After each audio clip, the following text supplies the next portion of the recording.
Nós vamos abrir as Escrituras em Atos capítulo 4.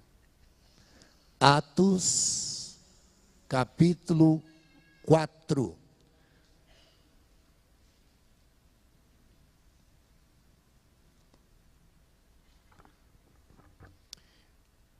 Antes da leitura, eu gostaria de pedir, a cada um, que façamos uma leitura contemplando a palavra.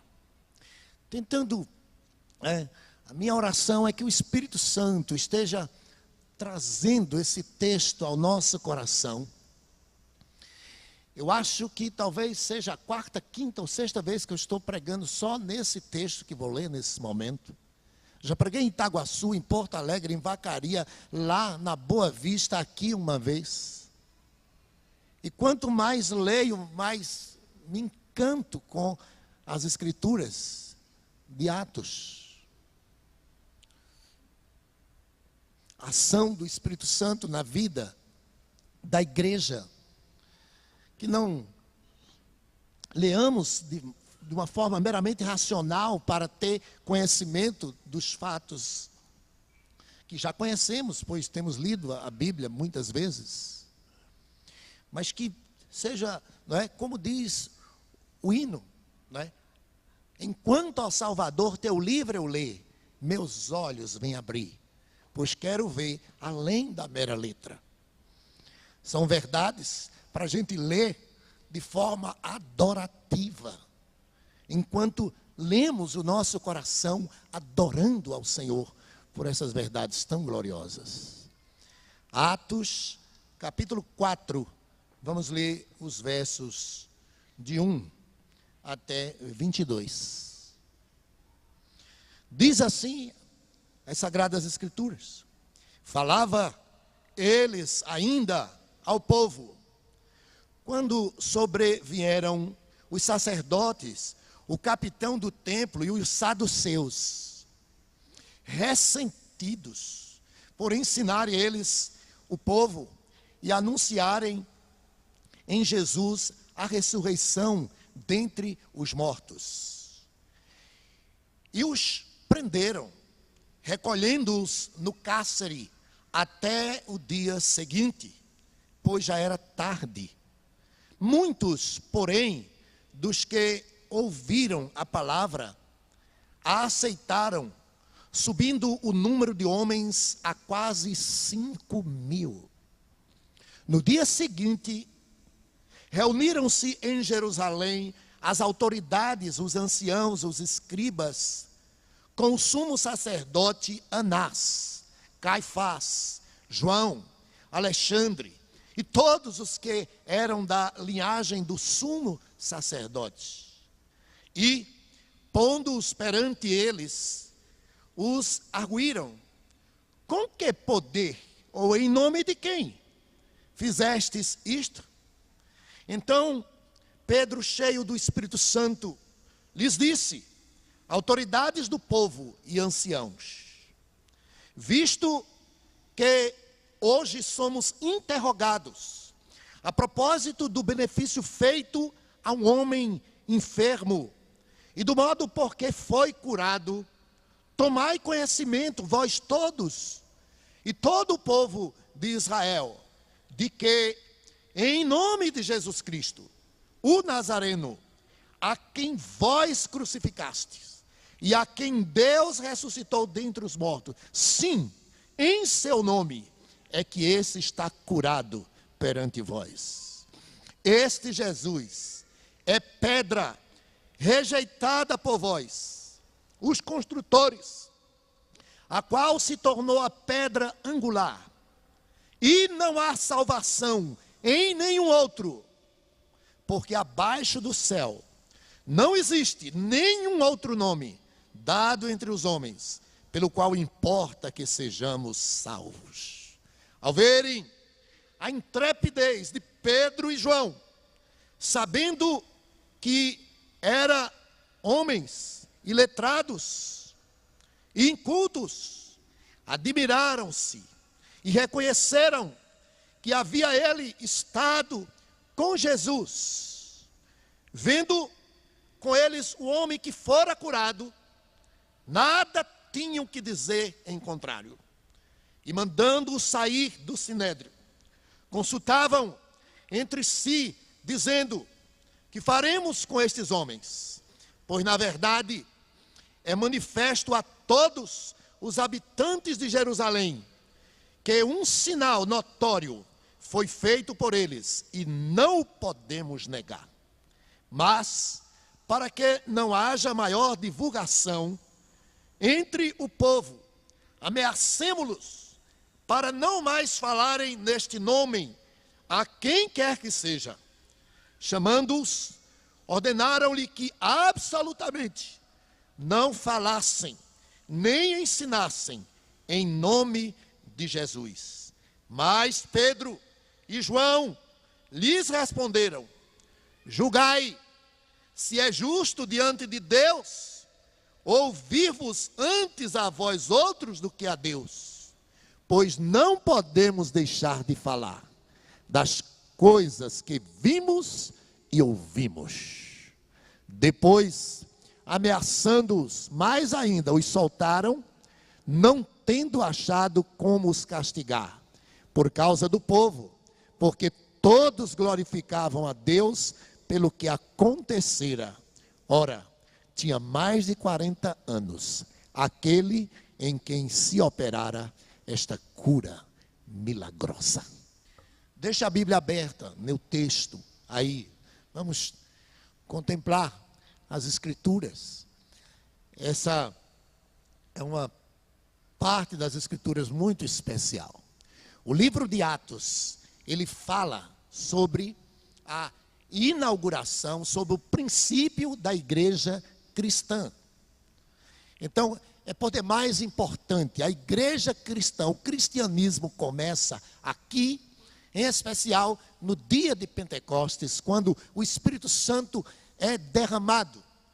A profecia do Antigo Testamento de que Deus enviaria o seu Espírito para toda a carne, ela se cumpre no dia de Pentecostes, onde ali a igreja está reunida, cerca de 120 irmãos, e todos foram cheios do Espírito Santo. O Espírito Santo veio para glorificar ao Senhor Jesus Cristo, e veio para capacitar a igreja com poder para prosseguir, dar continuidade àquela obra que o Senhor Jesus Cristo autorizou que eles fizessem. Porque Cristo, na verdade, consumou a sua ação, quando ele disse está consumado, ele fez aquilo pelo qual ele havia sido enviado. E deu à igreja uma ordenança para que ela anunciasse essa verdade. A verdade acerca da vinda do Senhor Jesus Cristo, do seu ministério, a sua mensagem, a sua morte, a sua ressurreição e a sua glorificação. Esse foi o conteúdo da mensagem que Pedro pregou inicialmente, o seu primeiro sermão. Foi o conteúdo do seu segundo sermão, que nós já vimos também aqui no capítulo 3. E aqui no capítulo 4, nós temos como que o terceiro sermão, embora ainda ligado às primeiras palavras de Pedro, porque você vai perceber que a mensagem da igreja de Cristo, a mensagem de Pedro, a mensagem dos apóstolos era uma só. Uma mensagem centrada na pessoa de Jesus, uma mensagem sustentada pelas Escrituras, estava de conformidade com aquilo que estava escrito. Eles não pregaram deles mesmos, mas eles foram usados pelo Espírito Santo de Deus, que os habilitou para serem ministros. Não um ministro da letra, mas um ministro no poder do Espírito Santo, ministro da nova aliança. Por isso que Paulo diz, não que por nós mesmos sejamos capazes de pensar alguma coisa como se viesse de nós. Não, mas a nossa suficiência vem de Cristo. Vem daquele que nos habilitou. E ele pregou no poder do Espírito Santo, assim como Pedro, assim como João. E Jesus deixou claro que eles iriam ter grandes dificuldades nesse mistério. Assim como o Senhor Jesus Cristo foi perseguido desde o princípio do seu ministério. Assim que ele começa, você pode ir lá para Atos, o Evangelho de Marcos, capítulo 1, e logo no primeiro sermão do Senhor Jesus Cristo, o diabo já se manifesta, levantando perseguição.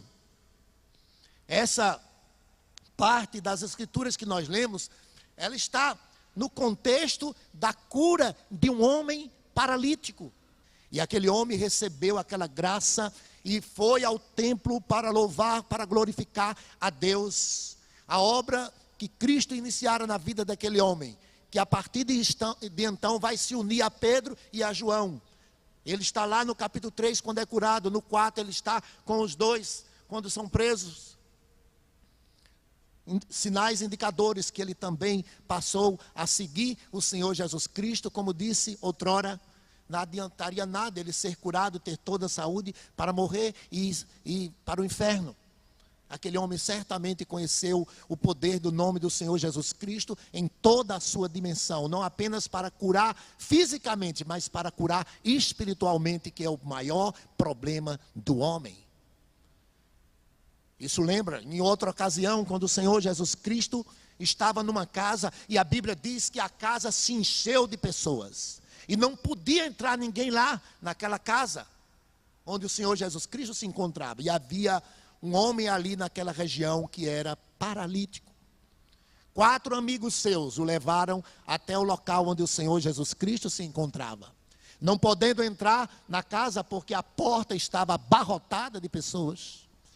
Eles subiram em cima da casa e abriram o telhado e desceram a maca ali no local onde o Senhor Jesus Cristo estava. E Jesus primeiramente curou aquele homem da sua enfermidade espiritual. Jesus perdoou os seus pecados. Foi censurado por isso pelos religiosos, esses mesmos que estão aqui perseguindo a Pedro e a João. E o Senhor Jesus Cristo lhes fez uma pergunta e até hoje eles não conseguiram responder. Qual é mais fácil? Dizer ao paralítico, levanta-te e anda, ou dizer, perdoado são os teus pecados. E a Bíblia diz que o Senhor Jesus Cristo assim se manifestou, para que saibais que o Filho do Homem tem poder na terra para perdoar os pecados. Eu digo ao paralítico, levanta, e no mesmo instante ele andou. Levantou e glorificou ao Senhor por isso. Então, Jesus disse, os sãos não precisam de médico, e sim os doentes. Eu não vim chamar justos, mas vim chamar pecadores ao arrependimento. Todos que aqui se encontram, se você se acha justo, se acha santo, se você não acha-se um pecador horrível, o Senhor Jesus Cristo não tem nada a ver com você. Ele veio buscar e salvar os perdidos. E aqui, nesse texto que nós lemos, nós vamos encontrar Pedro fazendo aquela obra gloriosa em nome do Senhor Jesus, ou seja, como o Senhor Jesus tivesse feito, e aproveita porque aquilo chamou a atenção de muitas pessoas, e ele não vai publicar a cura daquele homem. Imagine se fosse nos dias atuais, esses curandeiros da mídia televisiva, iria levar aquele homem de capital em capital, de cidade em cidade, para fazer publicidade, para ele dar testemunho. Olha, eu era assim, e agora aconteceu um milagre na minha vida, e assim fazer algum movimento para levantar dinheiro. Não, Pedro não fez nada disso. Primeiro Pedro disse, aquele homem não tem ouro e nem prata. O assunto de Pedro não era dinheiro, o assunto de Pedro não era prosperidade financeira. O assunto de Pedro, para aquelas pessoas que ali estavam, e para aquele homem, não era ter vida boa aqui na terra. Eles não foram enviados, eles foram enviados para pregar o Evangelho, anunciar o arrependimento dos pecados por meio da fé no Senhor Jesus Cristo. E foi isso que Pedro fez, pregou. Anunciou ao Senhor Jesus, o Cristo que veio, o Cristo que morreu, o Cristo que ressuscitou e o Cristo que foi glorificado e assentou-se à destra do Pai. Ele pregou essa palavra. A reação ali, naquele momento em que ele anuncia a palavra, ele diz que aquelas pessoas eram pecadoras. Ele aponta para o pecado daquelas pessoas, denuncia dizendo: olha, este Cristo, homem santo, homem justo, o autor da vida, vós o crucificaste. Vocês o negaram, vocês o traíram, vocês o rejeitaram, vocês o trocaram por Barrabás. E naquele momento Pedro disse: se arrependam. A ignorância não vai justificar vocês, não vai desculpar vocês. E é bem verdade, ninguém seria absolvido por um crime que cometeu dizendo que fez isso por ignorância. Não, absolutamente. Então, ele ordena, através de uma palavra de pregação séria, que aquelas pessoas se arrependam e se convertam ao Senhor Jesus Cristo. E a Bíblia diz que muitos daquelas pessoas creram, mas a reação não foi apenas positiva. Houve uma reação negativa a essa mensagem da parte das autoridades, certamente outros, mas se destaca aqui a reação dos líderes religiosos, dos escribas, dos fariseus, dos saduceus, dos chefes da religião. Note bem, as pessoas que deviam ter ficado maravilhadas, as pessoas que deveriam se levantar para defender Pedro e João, aqueles que diziam esperar o Messias, estavam completamente cegados, espiritualmente falando, em seus pecados. O diabo os cegou para que eles não compreendessem a verdade, e a reação foi totalmente contrária. E aqui, o primeiro ponto que eu gostaria de destacar, aqui, a perseguição que se levanta contra a igreja do Senhor Jesus Cristo.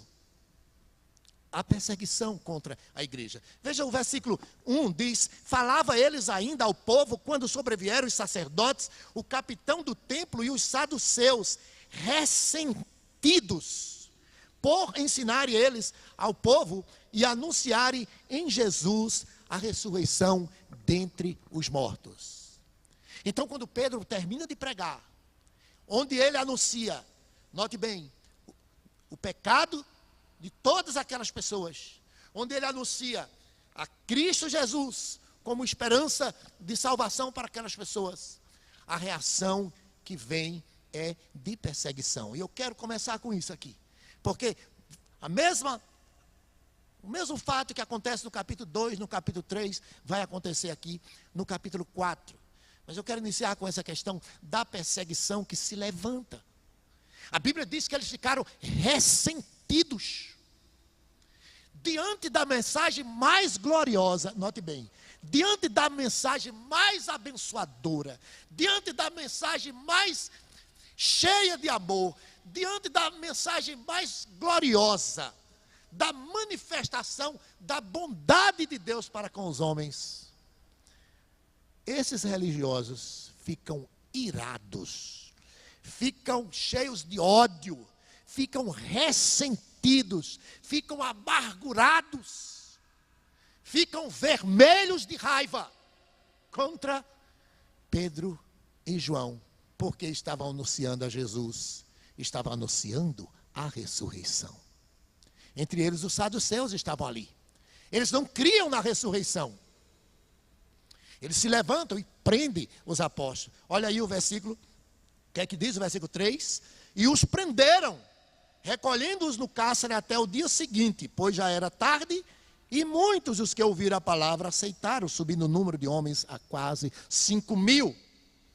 Então eles prenderam até o dia seguinte para fazer uma espécie de interrogatório. O verso 5 diz: no dia seguinte, reuniram-se em Jerusalém as autoridades, os anciãos e os escribas. Não é? Então eles fizeram uma reunião e colocaram Pedro e João perante eles, diz o versículo 7, pondo-os perante eles, o arguíram. Veja só, com que poder, em nome de quem fizeste isto? Eles chamam os apóstolos para os interrogar. como se eles tivessem cometido algum crime. Então, a pergunta é essa: vocês estão falando essas coisas, fazendo essas coisas em nome de quem? Quem são vocês? Esses religiosos, eram as autoridades que podiam falar ali no templo, e não Pedro e João. Por isso eles estavam irados, com raiva, com inveja, com ódio, intolerantes. Pois bem, Pedro então vai lhes responder, versículo 8. Então Pedro, cheio do Espírito Santo, lhes disse: autoridades do povo e anciãos, visto que hoje somos interrogados a propósito do benefício feito a um homem enfermo e do modo por que foi curado, tomai conhecimento, vós todos e todo o povo de Israel, que em nome de Jesus Cristo Nazareno, a quem vós crucificastes, a quem Deus ressuscitou dentre os mortos, sim, em seu nome é que esse está curado perante vós. Meus irmãos e pessoas que nos visitam nessa noite, os apóstolos foram presos por causa da pregação da palavra do Senhor. Dizer-se crente é uma coisa, mas na hora da dificuldade, na hora da perseguição, na hora H da tribulação, na hora da provação maior, é que somos de fato testados para ver se de fato cremos verdadeiramente em Cristo, se estamos verdadeiramente seguros no Evangelho. A perseguição no primeiro século para os cristãos foi ferrenha. Os imperadores romanos, todos eles, alguns se destacavam mais, como por exemplo Nero, talvez tenha sido o mais terrível de todos eles, perseguiram a igreja de Cristo, e muitos daqueles que professavam a fé no Senhor Jesus Cristo eram lançados na arena, eram queimados em fogueira, eram crucificados, eram lançados na arena para serem comidos por bichos, por feras, animais selvagens, eram afogados, derramaram muito sangue. A igreja de Cristo nasceu assim, num ambiente totalmente hostil à pregação do Evangelho. Mas esses homens não negaram a fé. Alguns que não tinham uma fé genuína e se diziam cristãos, certamente retrocederam, recuaram diante da dificuldade. Mas muitos morreram pela fé. É preciso ser dito que essas pessoas aqui eram todas novas convertidas.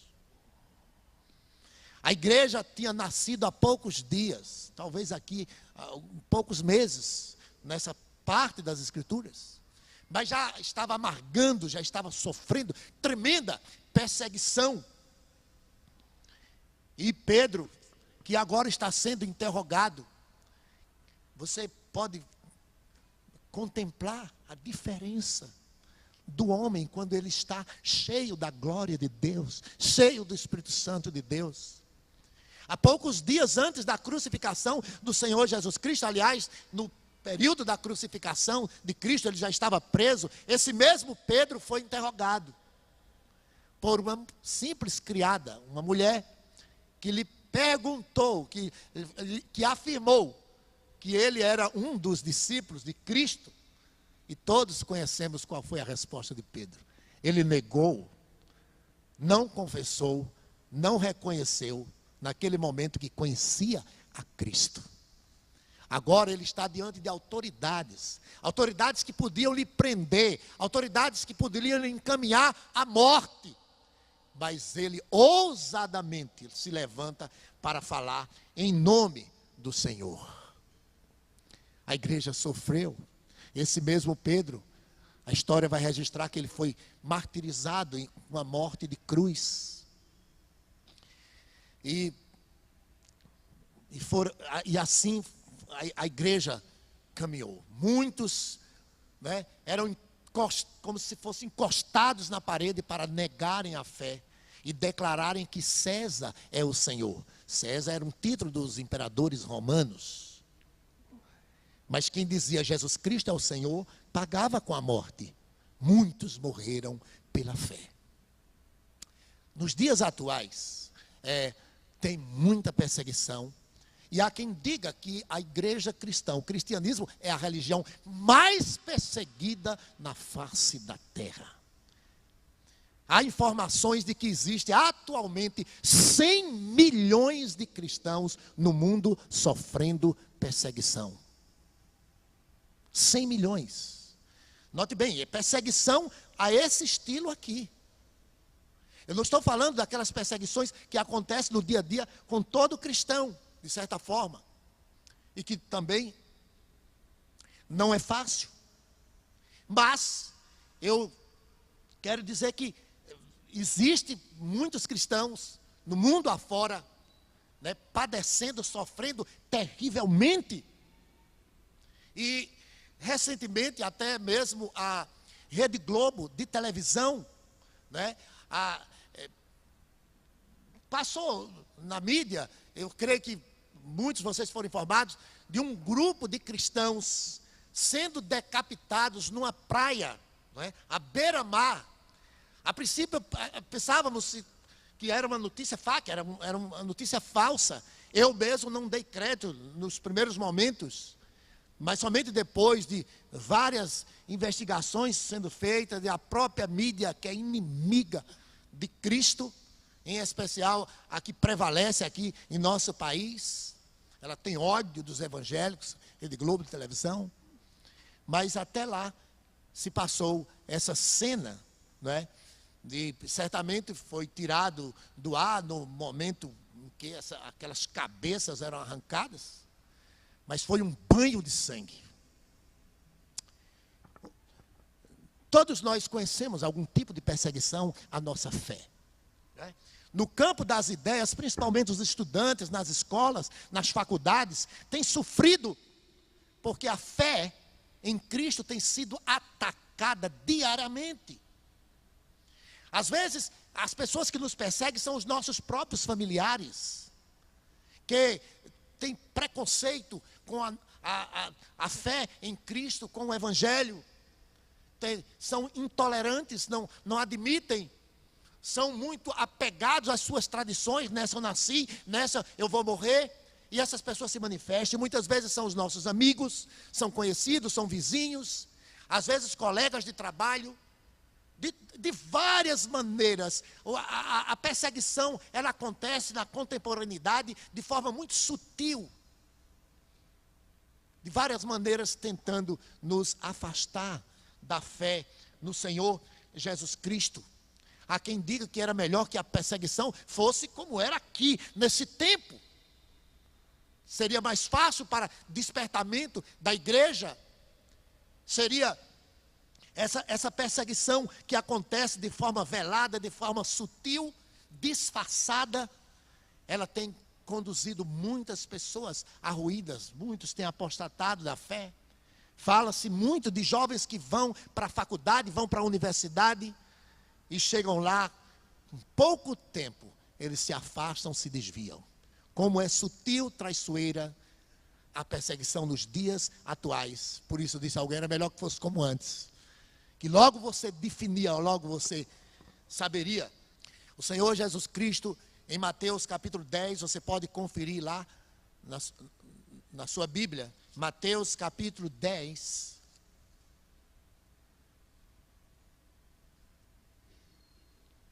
No versículo 32 e 33 está escrito assim: portanto, todo aquele que me confessar diante dos homens, também eu confessarei diante do meu Pai que está nos céus. Mas aquele que me negar diante dos homens, também eu negarei diante do meu Pai que está nos céus. É sério. Mesmo que você venha sofrer perseguição dos seus familiares, dos seus irmãos, das suas irmãs, sobrinhos, de tios, de vizinhos, de colegas de trabalho, de profissão, dos religiosos, seja lá de quem for, eu quero dizer a você que compensa servir a Jesus. aquele que o confessar diante dos homens, a Bíblia diz que Jesus o confessará diante do Pai. Houve a perseguição, mas a marcha da igreja de Cristo não parou. E essa perseguição não é outra coisa, senão um retrato da natureza humana. Ora, esses homens tinham tomado conhecimento de uma cura extraordinária, de uma mensagem gloriosa. Qual é a reação deles? Ficam ressentidos, com ódio no coração, ficam vermelhos de ira contra os servos de Deus. O que é isso? Então, Pedro vai dizer quem são essas pessoas. Voltemos a Atos, capítulo 4. Ele vai dizer na cara delas quem são elas.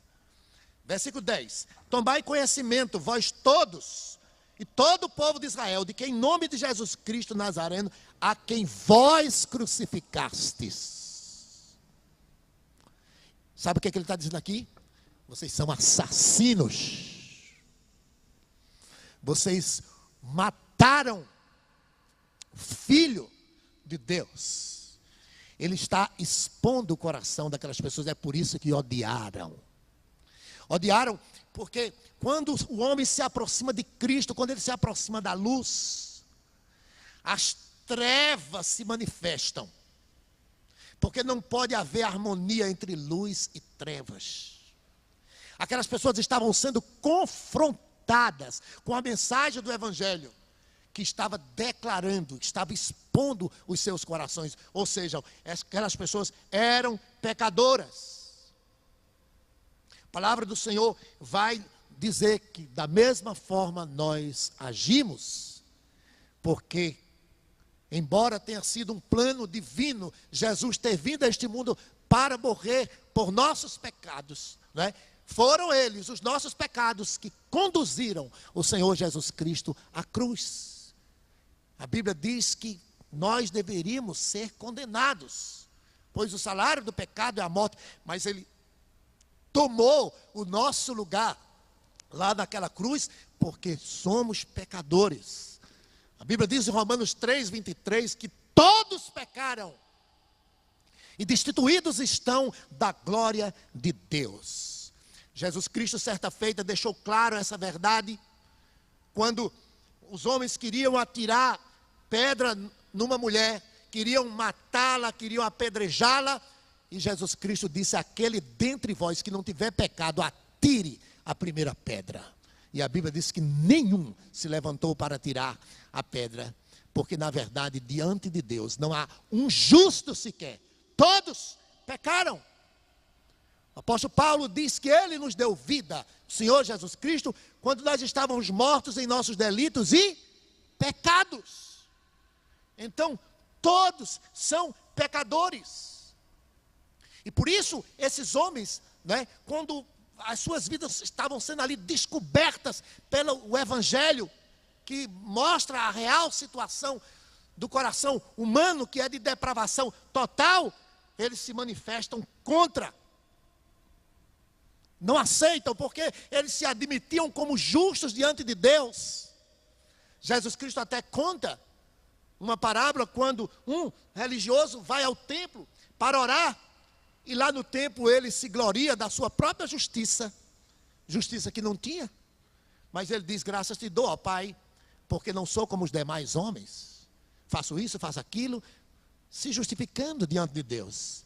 A Bíblia diz que aquele homem sai da sua oração, completamente rejeitado, porque ninguém pode diante de Deus dizer-se santo e justo, pois todos são pecadores, são indignos da salvação e dignos da condenação do inferno.